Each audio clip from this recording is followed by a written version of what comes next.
Assalamualaikum warahmatullahi wabarakatuh. Alhamdulillahirabbil alamin alladzi wafaqa man sa'a min ibadihi li suluki tariqil mustaqim. Ahmaduhu subhanahu wa ashkuruhu ala sawabigi ni'amihi. Asyhadu an la ilaha illallah wahdahu la syarika lah. Wa asyhadu anna sayyidina Muhammadan abduhu wa rasuluhu da'i ila kulli khairin wa khairin salim wa ala alihi wa sahbihi ajma'in amma ba'd. Bersama-sama kita hormati, kita muliakan penanggungan haji Buddha Hendri sekeluarga yang alhamdulillah istiqomah mengamalkan, mengamankan, melestarikan. Tak lupa yang mensupport di belakangnya, istrinya, anaknya, keluarganya. Semoga diberikan rezeki yang halal, istiqomah di dalam perjalanan pengamalan, serta dimudahkan segala urusan. Tak lupa Kiai Ajhari yang tadi memberikan ilmu Allah, ilmu Abah, Ketua Madrasah Kabupaten yang subhanallah supportnya kepada madrasah beserta seluruh ikhwan akhwat dari Fadilah Syarikat Surya Raya. Tadi terusin ya, saya terusin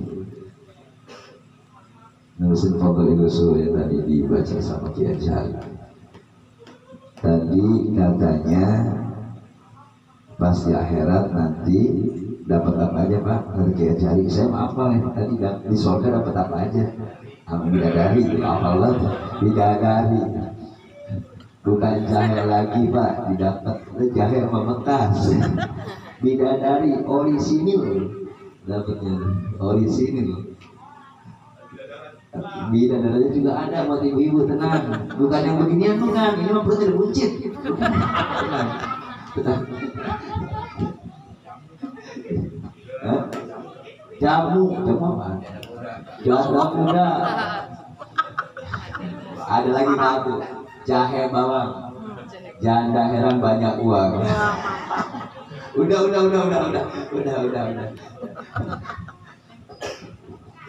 Sekilas saya mendengar, saya akan membahas manqabah yang tadi dibacakan hari ini pas Dzulhijjah, pengorbanan.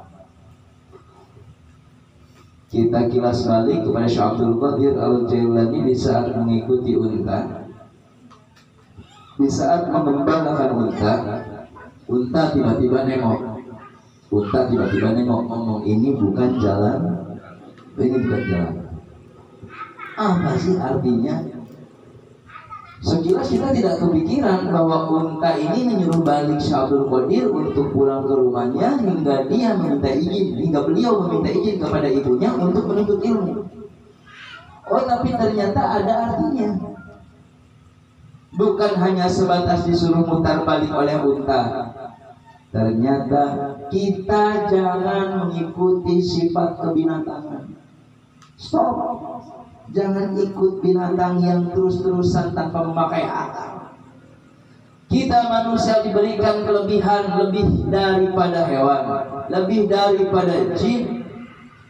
Manfaatnya apa? Manfaatnya hari ini kita duduk di majelis yang mulia, di madrasah yang mulia, madrasah Roboh La Ilaha Illallah. Itu salah satu. Padahal untuk mengikis sifat kebinatangan itu bagaimana? Tiada lain satu yang tadi diterangkan oleh Kiai Ajhari dengan zikir ibu bapak. Gak bisa untuk mengikis sifat kebinatangan, gak bisa pakai rinso, gak bisa pakai sabun, gak bisa pakai duit, gak bisa. Cuma pakai zikir untuk mengikis sifat kebinatangan. Karena diterangkan tadi Kiai Ajhari mengutip surat Al-Ankabut ayat 45. Utsuluma uhiya ilaika minal kitab wa aqimis shalah. Inna sholata tanha 'anil fahsya'i wal munkar wa la dzikrullahi akbar wallahu ya'lamu ma tasna'un. Utsuluma uhiya ilaika minal kitab. Bacalah apa yang telah diwahyukan kepadamu dari Alkitab. Utsuluma uhiya ilaika minal kitab wa aqimis shalah. Dirikan salat. Inna sholata tanha 'anil fahsya'i wal munkar. Sesungguhnya salat dapat mencegah perbuatan keji dan mungkar. Wala dzikrullahi akbar. Zikir pekerjaan yang paling besar. Wallahu ya'lamu ma tasna'un, dan Allah mengetahui apa yang kita perbuat. Zikir yang bagaimana? Zikir yang ditanamkan, yang ditancapkan oleh siapa? Oleh guru mursyid. Maka untuk mengikis sifat kebinatangan, untuk mengikis nafsu, sifat kebinatangan itu nafsu. Ada yang udah jadi haji, naik haji, pulang jadi haji, namanya Burhan, Haji Burhan. Tahu Haji Burhan? Ini kali bujur masih hayam. Haji Burhan. Haji Burhan. Enggak ada yang namanya Burhan ya. Meskipun sudah menjadi haji, kalau seandainya tidak punya zikir, tidak akan bisa mengikis. Ujungnya pulang dari haji, nggak dipanggil haji, ngambek. Lompat cerita yang selanjutnya. Syekh Abdul Qadir Al-Jailani dititipkan 40 dinar. Ya, 40 dinar ya tadi. 40 dinar. Empatnya apa? 4 huruf yang ditanamkan di dalam hati. Alif, lam, lam. Di cerita itu dijahit oleh ibunya di bawah ketiak.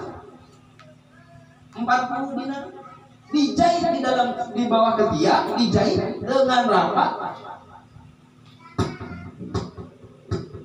Alif lam lam. Zikir khafi. Kan 40, tadi kan 4. Setelah kita mendapatkan zikir khafi, kita harus bisa mengosongkan diri. 0, 4, 0. Apa nolnya? Kembali ke alam ruh, alam yang tidak tahu apa-apa, alam yang tidak punya apa-apa, alam yang tidak mau apa-apa. Di saat kita berzikir, hilang semua urusan ibu bapak, hilang semua urusan. La ilaha illallah. Itu maklumat yang tadi disebutkan oleh Kiai Azhari. Kenapa zikirnya harus tartil? Itu kalau Abah Anum itu mengeluarkan maklumat 5 Juni 1982 yang diteruskan oleh Pangersa Abah Au. 1982 Pangersa Abah Anum mengeluarkan maklumat zikir harus tartil. Zikir harus tartil. La ilaha illallah, la ilaha illallah. Pendawaman di saat kita melafazkan la ilaha illallah, di saat itu kita kosong, sironi hilang. Sironi yang suka jalan-jalan, sironi yang suka makan, sironi yang suka orek, sironi yang tadi makan jengkol, hilang. Adanya illallah. Sehingga kita sampai ke alam yang tidak tahu apa-apa, alam tidak mau apa-apa, alam tidak punya apa-apa. 4-0. Kalau kita sudah sampai ke alam tidak tahu apa-apa, tidak mau apa-apa, tidak punya apa-apa, kita akan terbebas dari sifat rampok. Rampok kan tadi? Siapa rampok? Jangan jauh-jauh kita. Nih kita rampok. Saya tanya bapak-bapak punya istri. Istri siapa pak? Istri gua. Bu punya laki gua. Punya rumah gua.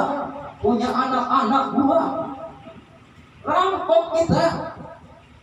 Padahal hakikinya semua yang kita miliki hanya titipan. Tapi kita akui rampok kan itu sifatnya memaksa. Mau nggak mau harus memiliki. Bagaimana caranya? Nah, caranya dengan zikir agar sifat rampok, sifat kebinatangan hilang dari diri kita. Jangankan milik orang lain, milik kita sendiri tidak kita akui. Makanya Pangersa Abah tidak pernah punya keinginan memiliki barang orang. Tidak pernah punya keinginan memiliki barang orang. Nah, kita mah lihat bini orang, debohnya begini, mata mendelik. Punya orang jangan dilihatin, Jalan-jalan melihat punya orang masih aja dilihatin, punya orang jangan. Abah menanamkan sifat seperti itu agar ikhwan, akhwat, thariqah, qadiriyah, naqsabandiyah, ma'ansuriyah punya prinsip yang kuat seperti yang di depan tadi dibaca, ala sidqi wa maqadi, betul benar pantang bohong. Punten-punten Bapak, 1 minggu setelah saya pindah ke Subang, saya ada yang menawarkan 1 unit rumah, saksinya ada, 1 unit rumah pesantren disuruh pegang oleh saya, dengan 1 syarat, saya suruh tinggal di rumah itu, rumahnya kita, pesantrennya gede, sekolahnya terkenal di Subang. Kalau konsekuensinya, kalau seandainya saya tinggal diam di pesantren itu, berarti saya tidak bisa keliling seperti ini, dan tugas saya sebagai wakil talqin bakal terhambat. Ceritanya saya ke Abah, Jinten ada yang mau ngasih pesantren sama rumah sama mobil ke saya.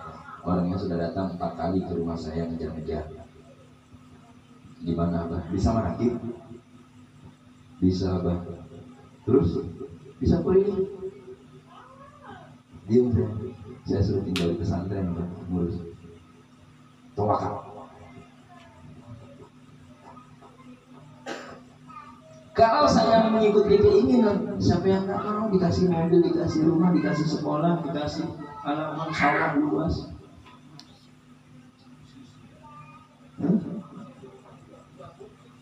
Udah kumpul fasilitas, dikasih itu juga. Enggak usah, itu mah kagak gitu. Sembarangan bahaya. Ustaz Haji ada aja lagi. Lah, kalau ada itu nggak tahu, saya pikir lagi. Pikir lagi masih takut pulang. Saya nolak ibu bapak hanya karena perintah bangsa apa? Bukan berarti saya belagu nggak butuh harta, bukan. Saya butuh. Tapi tugas utama saya dipindahkan ke Subang itu untuk menjadi wakil talqin di Subang. Ya sudah, saya di Subang musuh untuk jadi wakil talqin. Makanya sekarang jadwal saya bagi-bagi. Kebanyakan Subang, luar kota paling sekian. Kalau tugas dari contoh kecil lagi, chatnya masih ada. Saya diundang doa di gedung DPR MPR. Kalau saya nurut 30 juta masuk transferan pulang. Doa paling enggak paling 5 menit Pak. Allahumma sholli ala Muhammad wa syafi'il akhirin wa selesai. 5 menit masuk 30, minimumnya 20 juta masuk. Abah nelpon, turun ke Subang, udah abah turun ke Subang. Saya bilang ke Subang, Abah nyuruh saya ke Subang. Saya pilih ke Subang. Karena kagak ada yang amplopin. Di sini orang biasa masalah. Ke Subang saya pilih. Tapi subhanallah, itu karomah Abah.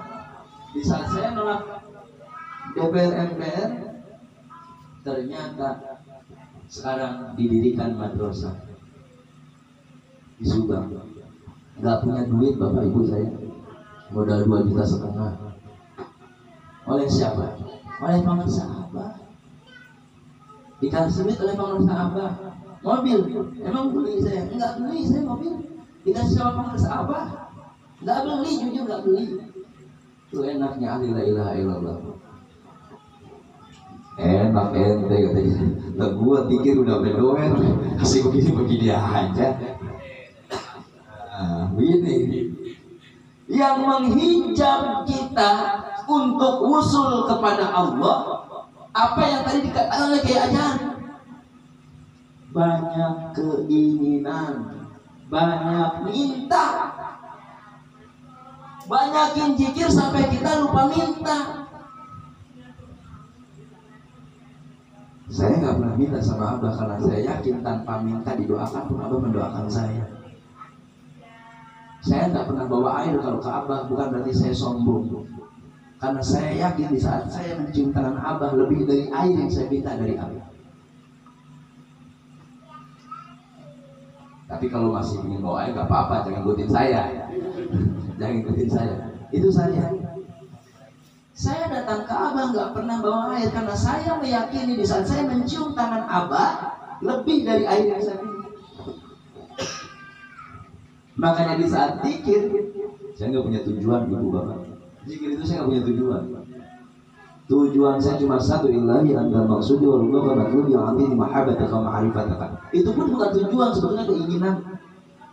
Ilahi anta maksudnya hanya engkau yang aku maksud, wallahu matlub dari dulu yang aku cari, anti mahabbataka, berilah aku mahabbah dan ma'rifat kepadamu, anti maka abda, dan semoga aku bersama. Keinginan itu bentuk keinginan. Maka di saat zikir bagaimana caranya sampai semuanya lupa meminta. La ilaha illallah, la ilaha illallah, keinginan, permintaan hilang semua, yang ada hanya la ilaha illallah. Di saat itu ridha Allah kita pegang. Apapun yang kita inginkan, jalan ibu bapak, Allah enak banget. Gak pusing. Yang bikin pusing itu masalah itu kita, pikiran kita. Saya kan sering nerangin, gara-gara ada masalah yang masuk ke pikiran dan hati kita, makanya kita luntur. Makanya hati jangan diisi masalah, hati mah diisinya sama kita. Nih sudah punya mobil, Pak. Mobil kita apa? Thariqah Qadiriyah Naqsyabandiyah Suryalaya. Bagaimana caranya supaya nggak mogok? Rawat mesinnya. Apa mesinnya? Amaliyah. Setelah dirawat mesinnya, isi bensin, jangan lupa zikir. Isi bensinnya angot-angot kan 3 kali lagi, mogok Pak. Baru dia dibuka pintu, kata Kiai Jali itu. La ilaha illallah 3 kali, baru dibuka, belum masuk. Belum melihat bidadara, Bu. Belum melihat bidadari, Pak. Masuk, sampai masuk ke dalam.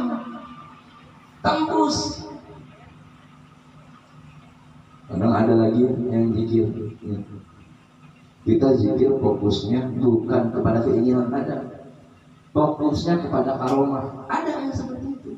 Boleh sama keinginan saja boleh, apalagi sama karomah boleh. Tidak ada yang melarang.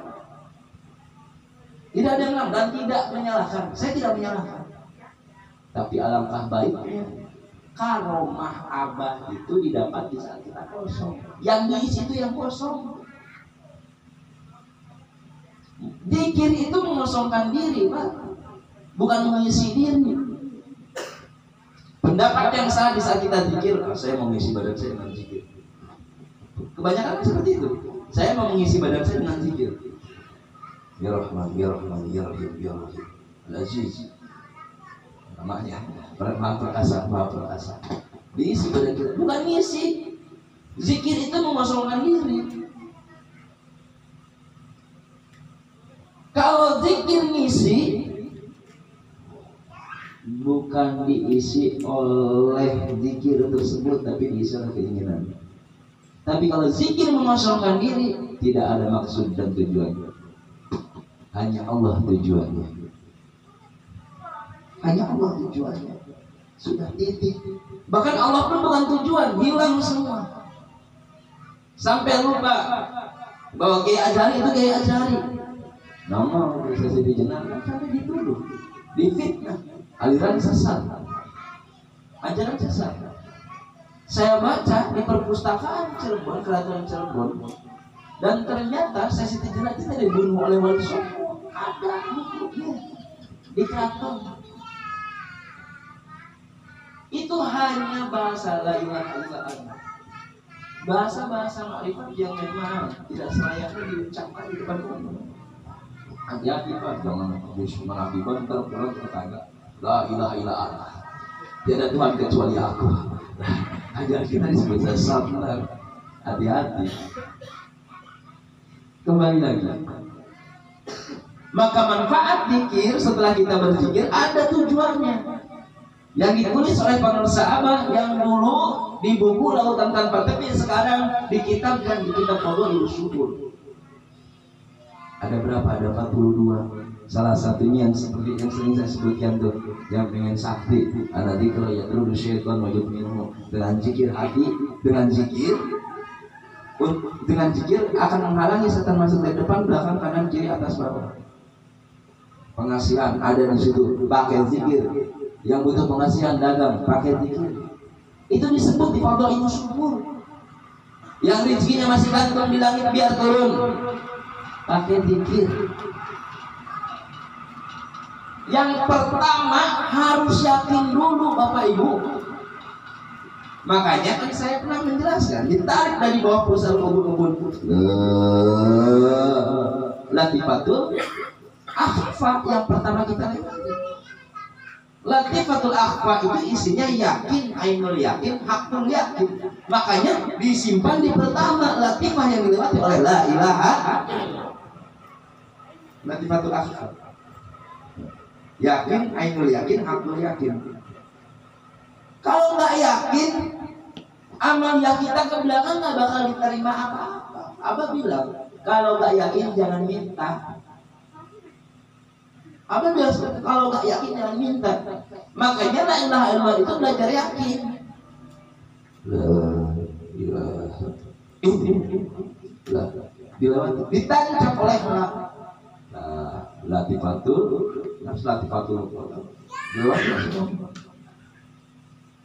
yang pertama adalah latifatul akhfa, yang penting yakin. Setelah kita merasakan, bukan merasakan, yakin itu mendengar, baru sebatas mendengar. Yang pakai zikir la ilaha illallah itu bisa melancarkan rezeki, bisa menenangkan hati, bisa membuka pintu tabir-tabir yang gelap. Miftahul ghaib, kuncinya ghaib. Dengan zikir la ilaha itu baru mendengar. Kita ngamanin la ilaha illallah. Setelah mengamalkan, mendengar, melihat. Oh iya, itu ternyata udah habis setiap malam begadang, pantesan rezekinya dilancarin. Oh iya, diajari pantesan ditambah ditambah sendalnya, mobilnya, ditambah mobilnya. Takut saya pulang jika mobilnya. Enggak. Tuh yang nggak ada. Lagi terus ini ditambah bininya.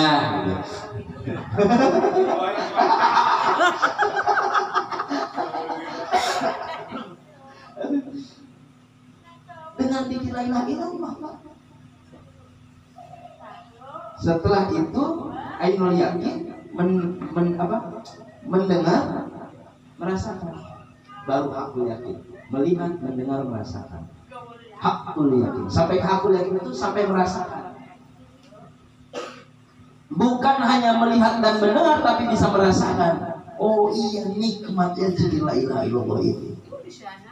Yang tadinya kita sumpah pikiran, susah solusi, setelah zikir la ilaha illallah tembus.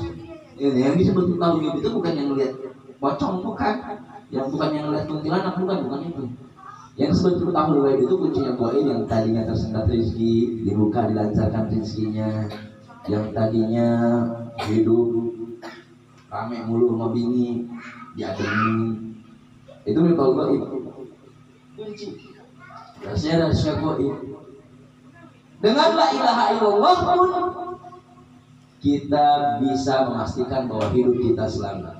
Saya dengar bahasa begini, jangan terlalu yakin masuk surga, dari Ustaz Ajis. Ada tetangganya ngomong begitu sama dia.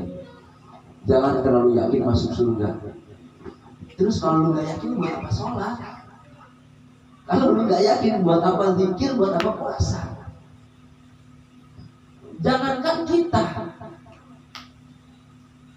orang kafir 70 tahun dalam kekafiran membaca satu kali la ilaha illallah hapus dosanya 70 tahun.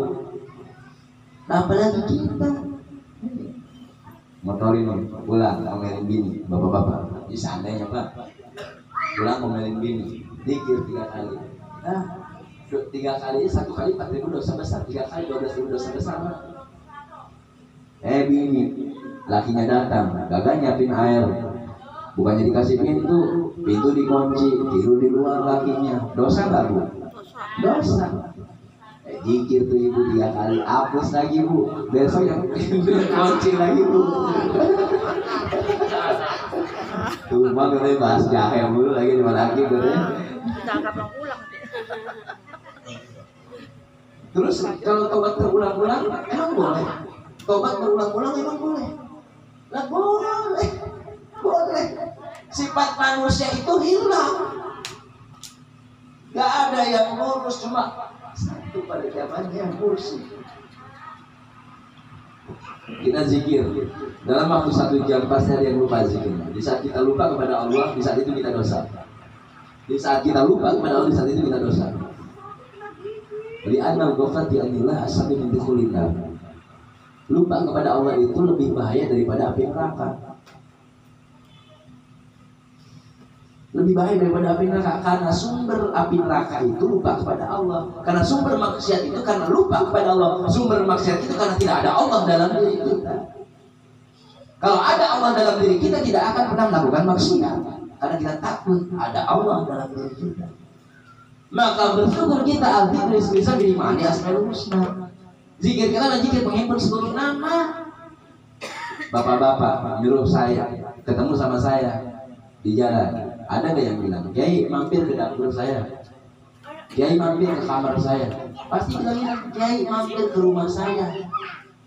Di rumah itu ada dapur, ada kamar, ada pintu, ada jendela.